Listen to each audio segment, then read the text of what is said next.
Sandra Millen was not a bad woman. Most people who knew her would say she was practical. She made decisions with her head, not her heart, and she believed that was the smart way to live. She had grown up poor in a small town in Ohio, and she had promised herself early in life that she would never go back to that kind of life. She kept that promise. By the time she was 34, she had a good job in a real estate office, a clean apartment, and a man named David who loved her very much. But David came with something Sandra had not fully prepared herself for, a daughter. Her name was Lily. She was 7 years old when Sandra first met her, with big brown eyes and a habit of chewing on the ends of her hair when she was nervous. Lily's mother had passed away 2 years before, from a sudden illness that nobody had seen coming. David had been raising Lily alone since then, doing his best, though his best was sometimes not enough. He worked long hours at a packaging warehouse, and Lily spent many afternoons at a neighbor's house or sitting quietly in the break room of David's workplace, doing worksheets from school. Sandra and David got married after a year of dating. It was a small wedding, just family and a few close friends. Lily wore a white dress with yellow flowers on it and stood very still during the ceremony. She did not smile much, but she was not rude either. She was simply a child who had already learned that the world could change without warning, and she was always waiting for the next change. At first, things were manageable. Sandra was not warm with Lily, but she was not cruel either. She made sure the girl was fed, clothed, and dropped off at school on time. She helped with homework when David was too tired. She bought her school supplies in August and remembered her size when buying clothes. These were the things Sandra counted as love, because they were the things she had learned to count. But Lily was a child who needed more than that. She needed someone to sit with her when she was scared. She needed someone to ask how she felt, not just how her grades were. She needed someone to hold her hand during thunderstorms. Sandra did not know how to do those things. She had not been raised that way, and she did not think to learn. As the months passed, a quiet distance grew between them. Lily stopped trying to talk to Sandra about anything personal. She answered questions with short answers and kept to her room in the evenings. David noticed, but he was so tired most of the time that he told himself it was just a phase. Children adjusted slowly, he said. It would get better with time. It did not get better. When Lily was 9, David lost his job at the warehouse. The company downsized, and 30 workers were let go in a single afternoon. David came home that evening looking like the air had been knocked out of him. Sandra sat at the kitchen table and listened to him explain what had happened, and while she kept her face calm, her mind was already running numbers. They had savings, but not a lot. Sandra's job covered the rent and the basics, but David's income had covered the extras, the car payment, Lily's after-school program, the small things that made life comfortable. Without it, everything would be tighter. David found another job within 6 weeks, but it paid less. He picked up weekend shifts to make up the difference. Sandra picked up extra hours too. They were both tired all the time, and the apartment felt smaller somehow, even though nothing had changed about its size. It was during this period that Sandra began to feel something she was ashamed of, a resentment she could not fully name. She told herself it was just stress. She told herself she was not resentful of Lily specifically, just of the situation. But when she sat alone in the kitchen after everyone else had gone to sleep, she knew the truth was more complicated than that. Lily was not her child. That was the thought that kept coming back. Lily was not her child, and Lily's needs were a weight that Sandra had not chosen freely. She had chosen David. She had not fully understood, when she chose him, what it would mean to choose his daughter too. She never said any of this out loud. She kept it locked inside, where it sat and grew heavier with every passing month. Things came to a head on a Tuesday evening in February, when Lily was 10. Sandra had come home from work with a bad headache and a mood that she could not shake. She found the kitchen in a mess. Lily had tried to make herself a snack and had left flour on the counter and a dirty pan in the sink. It was a small thing. It was the kind of thing that any child might do. But Sandra stood in that kitchen and felt something inside her snap like a dry twig. She did not yell.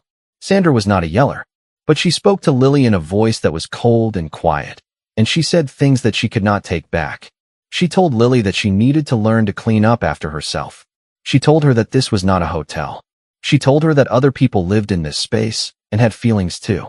Each sentence was technically reasonable, but the way they were delivered, the tone, the look in Sandra's eyes, made Lily go very still and very pale. David came home an hour later to find Lily in her room with the door closed and Sandra watching television with the volume too loud. He knocked on Lily's door and sat with her for a while. When he came out, his face was different, older somehow, and sad. He and Sandra talked that night after Lily fell asleep. It was a long conversation, and parts of it were painful. Sandra said things she had been holding in for over a year. David listened. He did not get angry, which somehow made it worse. At the end of it, they were both sitting at the kitchen table with cold cups of tea, and the silence between them felt like something that needed to be solved. The idea came from Sandra, though she would later struggle to explain exactly how. She said that maybe Lily needed a different environment. She said it carefully, with many pauses, but the meaning was clear.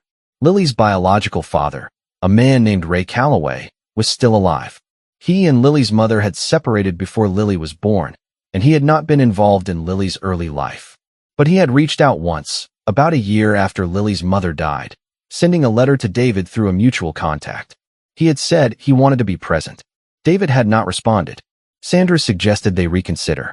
David looked at her for a long time. He asked if she was sure about what she was saying. Sandra said she was not sure about anything, but she thought Lily deserved someone who could give her full attention. She said she worried she was not the right person for Lily. She said it was better to be honest than to let things go on the way they were going. David did not agree that night. He got up and went to bed without another word. But the idea had been planted, and Sandra, who had always been practical, began to tend to it quietly in the days that followed. She found the letter from Calloway. She read it more than once. He had written about wanting to do better. He had written about a small house he was renting in Pennsylvania, about a job he had at a hardware store. He had written that he knew he had no right to ask for anything, but that he hoped someday Lily might know he existed. Sandra did not know who Calloway really was. She only knew what was in that letter. Simple words from a man who claimed to want a second chance. She told herself she was doing the right thing.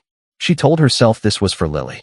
She had no idea how wrong she was about the man in that letter, or how completely right. Calloway lived in a small house on the edge of a town called Derry Mills, Pennsylvania. The house had 3 rooms, a leaky kitchen faucet that he had been meaning to fix for months, and a front porch that tilted slightly to the left. He had moved there 8 months ago after leaving a rented room in Pittsburgh, and he was still getting used to the quiet. In the city, there had always been noise, traffic, voices, the hum of things happening. In Derry Mills, the nights were so still that he sometimes lay awake just listening to the silence, wondering what to do with it. He worked at Harmon's Hardware on Main Street, 5 days a week, 7 in the morning until 3 in the afternoon.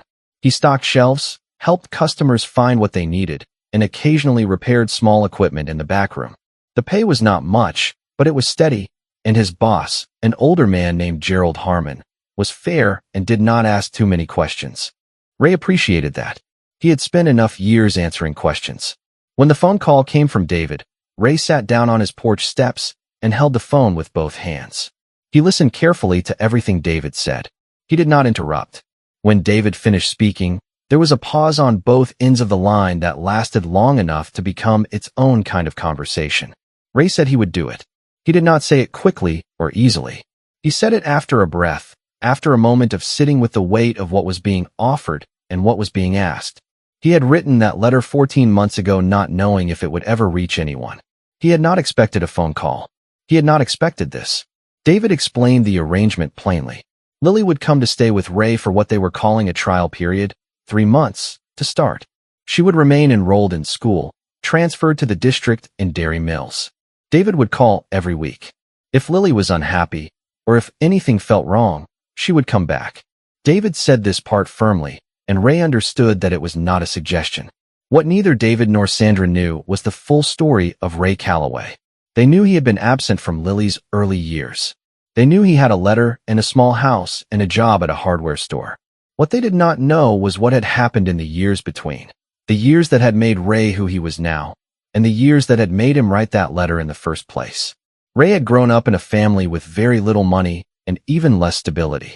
His father left when he was 5. His mother did her best, working 2 jobs and raising 3 children in a 2-bedroom apartment in Harrisburg. Ray had been the oldest, and he had learned early how to take care of things, how to cook simple meals, how to stretch groceries, how to keep younger siblings quiet when their mother needed to sleep. These were not skills he had chosen. They were skills the situation had required. By the time he was in his 20s, Ray had made some choices he was not proud of. He had moved around a lot, picked up work where he could find it, and avoided staying in one place long enough to be responsible for anything. When he met Lily's mother, Clara, he had been 26 and not ready for any of the things she deserved. They had been together for less than a year. When Clara told him she was pregnant, Ray had done the worst thing a person can do. He had disappeared. He carried that with him every day. It was not something he had found a way to put down. But life has a way of teaching lessons through hard roads, and Ray's road had been hard enough. When he was 31, he had a health scare. Nothing fatal, but serious enough to put him in a hospital bed for 4 days and force him to think about what his life looked like from the outside. He did not like what he saw. He made changes slowly and imperfectly, the way real changes are always made. He stopped running. He stayed in one town for more than a year for the first time in a decade. He got the job at the hardware store. He rented the house in Dairy Mills. And he wrote the letter. He had not known, when he wrote it, that Clara had already passed. The mutual contact who had forwarded it to David had not mentioned that detail. Ray had found out only later, through a second, shorter message, and the news had hit him in a way he had not expected. He had grieved for a woman he had wronged, and in doing so, he had understood for the first time the full shape of what he had walked away from. Now, Lily was coming to live with him. She arrived on a Saturday morning in late March, in the back seat of David's car. Ray stood on the tilted porch and watched the car come up the road. He had cleaned the house 3 times in the past week. He had bought new bedding for the spare room, pale yellow, because he had read somewhere that yellow was a calming color for children, though he was not sure if that was true. He had stocked the kitchen with food, and then second-guessed every item and bought more. He had not slept well in 4 days. David got out of the car first. The 2 men shook hands on the porch. It was an awkward moment. 2 men who were connected by a child and by grief and by the strange choices that had led to this morning, standing in front of a house that tilted to the left, not quite knowing what to say to each other. Then Lily got out of the car. She was small for 10, with her mother's brown eyes and a single braid that hung over her left shoulder. She was carrying a backpack that was almost as big as she was, and a stuffed rabbit that she held loosely by one ear, the way children hold things they have decided they are almost too old for, but cannot quite let go. She looked at Ray and said nothing. Ray crouched down, so he was at her eye level. He said, "Hi, Lily. I'm Ray. I'm really glad you're here." She looked at him for a moment. Then she looked at the house. Then she looked back at him and said, "Your porch is crooked." Ray said, "Yeah, I know. I've been meaning to fix it." She nodded slowly, as if this was an acceptable answer, and walked past him into the house. The first 2 weeks were not easy. Lily was polite but distant, in the careful way of a child who has learned to be careful. She answered Ray's questions with short answers. She ate what he cooked without complaint, but without comment. She did her homework at the kitchen table every evening, and she went to bed at the time they had agreed on without argument. She was, on the surface, a perfectly well-behaved child. But Ray had grown up around people who used politeness as a shield, and he recognized it when he saw it. He did not push. He had promised himself he would not push. Instead, he did small things. He left a book on the kitchen table that he thought she might like, a story about a girl who discovers a hidden garden, and said nothing about it. 2 days later, it was gone from the table. A week after that, she asked if he had any more books like that one. He said he would look. That weekend, he came home from work with 3 more books he had found at the secondhand shop 2 towns over. He set them on the table without comment. She picked them up one by one and looked at the covers and said, "Thank you," in a voice that was still small but slightly less guarded than before. He learned that she liked her eggs scrambled, not fried. He learned that she was afraid of dogs, even small ones, because a dog had knocked her down when she was 4. He learned that she was good at math but found reading out loud difficult, and that she hated being asked to do it in class. He learned these things not by asking directly, but by paying attention, by listening in the way he had never been listened to as a child. Ray was not a perfect man, and he did not pretend to be one. He was a man who had made serious mistakes, and who was now, very carefully, trying to do something right. There were evenings when he sat on the porch after Lily had gone to bed and felt the full weight of everything. The lost years, the letter he should have written sooner, the child inside who was eating his cooking and reading his books and slowly, slowly beginning to look at him like he might be someone worth knowing. He did not know that Sandra and David had sent Lily here partly out of exhaustion and uncertainty. He did not know that the arrangement was viewed by some as temporary, a practical solution to a difficult situation. He did not know what Sandra had said on that February evening that had made Lily go pale and still. He only knew what was in front of him, a 10-year-old girl who chewed on her braid when she was nervous, who had survived losing her mother, who had spent years in a house where she felt slightly out of place, and who was now sitting across from him at a small kitchen table in a house with a tilted porch, doing long division while he fixed the leaky faucet. He fixed the faucet on a Wednesday evening, 3 weeks after she arrived. When the dripping finally stopped, Lily looked up from her homework and said, "You fixed it." He said, "Yep." She went back to her homework, but she was smiling. That smile stayed with Ray for the rest of the night. He understood, without anyone telling him, that he was being given something extraordinary, not a second chance at his own life, but a first chance at hers. He understood the difference. He was not going to waste it. What he did not yet know was that his own past, the parts he had buried and tried to leave behind, was about to surface in a way that would change everything. Not just for him, for all of them. It started with a phone call that Ray did not expect. He was in the back room of Harmon's Hardware, repairing a damaged drawer unit, when his cell phone buzzed on the workbench beside him. The number was one he did not recognize, a Pittsburgh area code. He almost let it go to voicemail. Something made him answer. The voice on the other end belonged to a woman named Patricia Osei. She introduced herself calmly and professionally, and then she said something that made Ray set down his screwdriver and sit on the nearest stool. She was calling on behalf of a nonprofit organization called Second Bridge. She said she had been trying to reach him for several months. She said his name had come up in connection with a case they had been working on for over 2 years. She asked if he had ever heard of a man named Thomas Barr. Ray had heard of Thomas Barr. He had heard of him because, 12 years ago, Thomas Barr had been Ray's employer, his landlord, and for a short and disastrous period, the closest thing Ray had to a mentor. Thomas Barr had also been running a financial fraud that had stolen money from more than 200 low-income families across 3 counties in Pennsylvania. Ray had not known about the fraud while it was happening. He had found out about it the same way everyone else had, when the story broke in the local news and Thomas Barr was arrested. But Ray had known things. He had seen things that, at the time, he had not understood the significance of. He had kept quiet because he did not know what he knew, and because he was 23 years old and frightened, and because no one had ever told him that what you witness matters. Patricia Osei was calling because Second Bridge had been working to get restitution for the families who had lost money in Barr's scheme.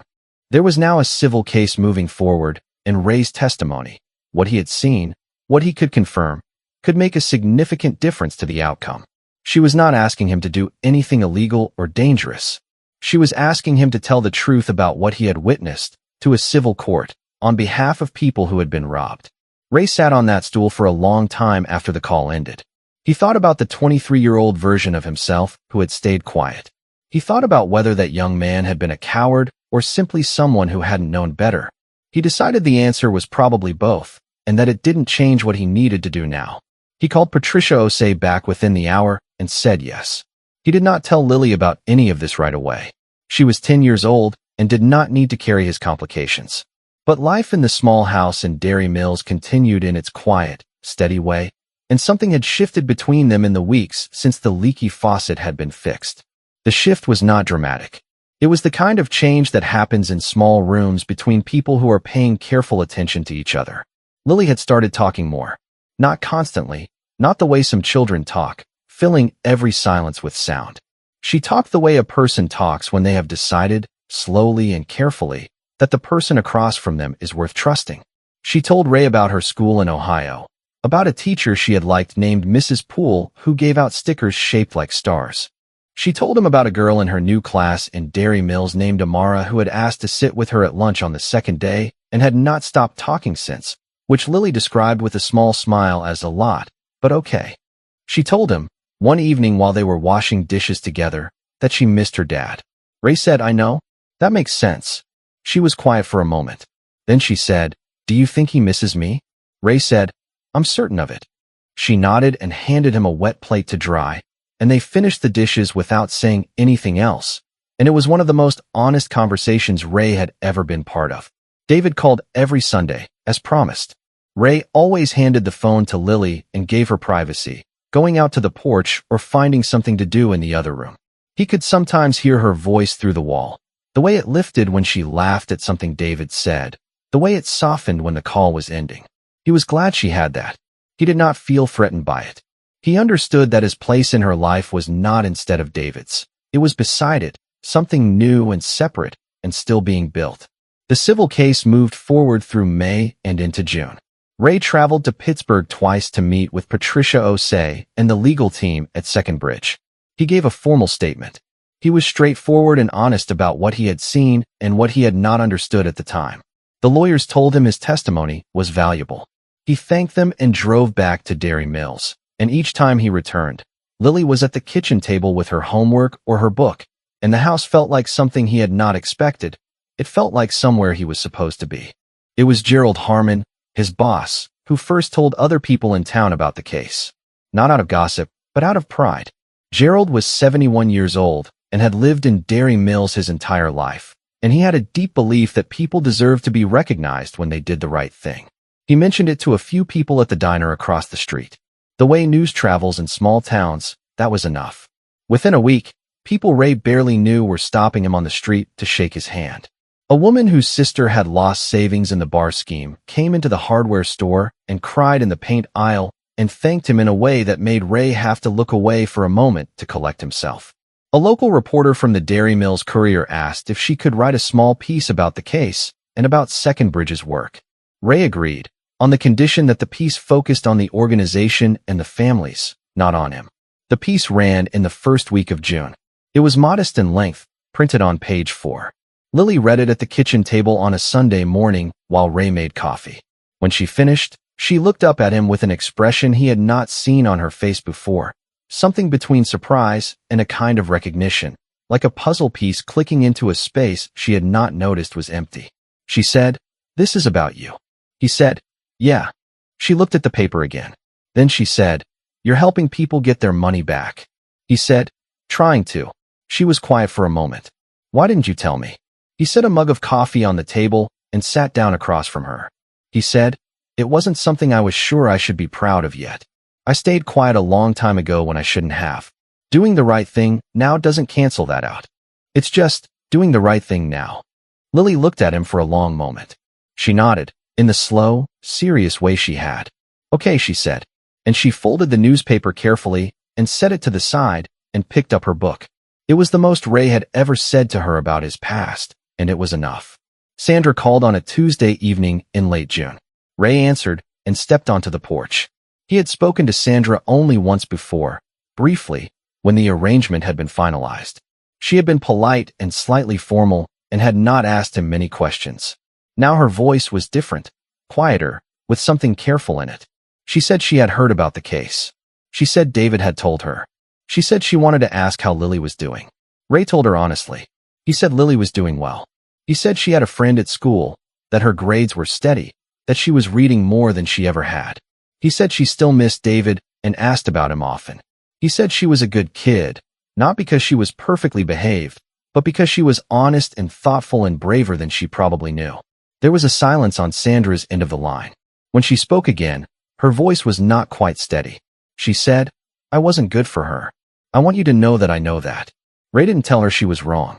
He also didn't agree. He just said, "She's going to be okay."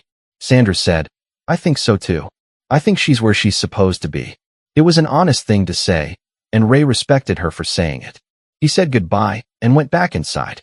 The 3-month trial period ended in June, and David came to Dairy Mills in person to talk about what came next. He and Ray sat on the porch, the left side still tilted slightly, though Ray had shimmed the supports and it was better than it used to be, and they talked for 2 hours. They talked about Lily. They talked about schedules and school years and holidays and what a real, lasting arrangement might look like. They talked about what was best for her, and they both meant it. David stayed for dinner. Lily set the table without being asked, and she talked through the whole meal about a project she was doing at school, a poster about freshwater ecosystems, which she had apparently decided was very important. Ray asked questions. David asked questions. Lily answered all of them with great seriousness and occasional laughter. After dinner, David helped Ray with the dishes while Lily read on the couch.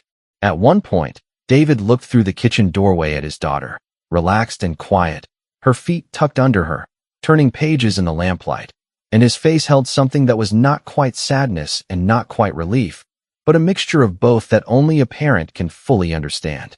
He said, quietly, "She looks like herself." Ray understood what that meant. He said, "Yeah, she does." Nobody had planned for any of this. Not Sandra, with her practical decisions. Not David, with his long hours and good intentions. Not Ray, with his leaky faucet and his secondhand books and his letters sent without much hope into a silence he expected to keep. Nobody had designed this outcome, and nobody would have predicted it. But there was a girl on a couch in a small house in Derry Mills, Pennsylvania, reading a book in the lamplight, and she was okay. More than okay. She was, at last, somewhere she could breathe. And the man who had once run from everything he loved had stayed still long enough to become someone worth staying for.